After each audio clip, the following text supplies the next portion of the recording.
On Monday, October 5th, my roommate Riley Burns attended his randomized COVID-19 test at the Student Wellness Center in Doyle Hall.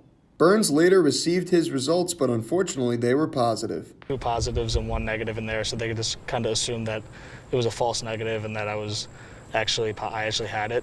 Burns was quarantined in Doyle for up to 10 days in isolation. It's not fun. I mean, it's very boring. There's just so much time every day. It feels like every day lasts for a week. You just try to find anything to do that will pass the time and get you out of there as soon as possible.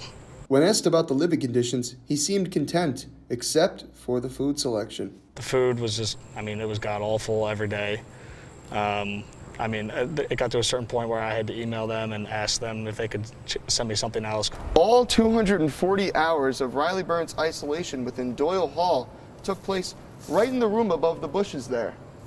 Burns described to me the moment he told his father the dreadful news. I called my dad right away and I said, I just have really, really bad news. And he had known that I was getting tested that day randomly.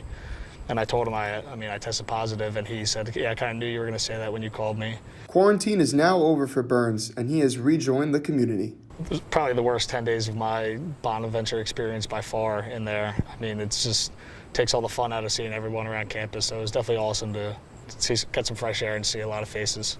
As of earlier this week, there are 16 students quarantined. 3 of those 16 are isolated, one of them on campus.